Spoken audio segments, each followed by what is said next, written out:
بسم الله الرحمن الرحيم والنازعات غرقا والناشطات نشطا والسابحات سبحا فالسابقات سبقا فالمدبرات أمرا يوم ترجف الراجفة تتبعها الرادفة قلوب يومئذ واجفة أبصارها خاشعة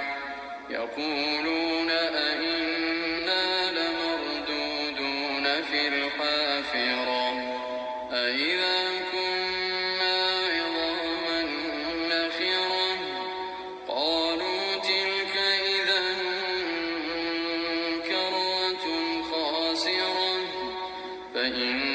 فإنما هي زجرة واحدة فإذا هم بالساهرة هل أتاك حديث موسى إذ ناداه ربه بالواد المقدس طوى اذهب إلى فرعون إنه طغى فقل هل لك إلى أن تزكى وأهديك إلى ربك فتخشى فرآه الآية الكبرى فكذب وعصى ثم أدبر يسعى فحشر فنادى فقال أنا ربكم الأعلى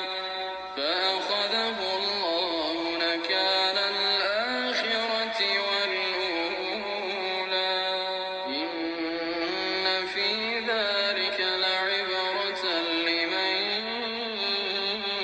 يخشى أأنتم أشد خلقا أم السماء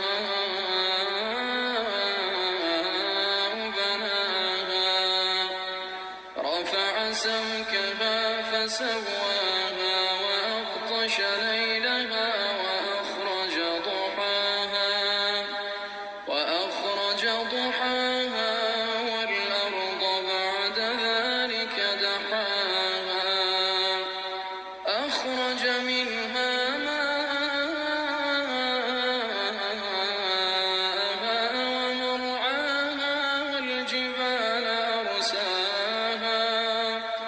والجبال أرساها متاعا لكم ولأنعامكم فإذا جاءت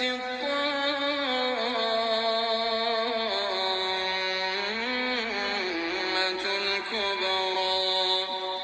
يوم يتذكر الإنسان ما سعى وبرزت الجحيم لمن يرى فأما من طغى وآثر الحياة الدنيا فإن الجحيم هي المأوى وأما من خاف مقام ربه ونهى النفس عن الهوى فإن الجنة هي المأوى يسألونك عن الساعة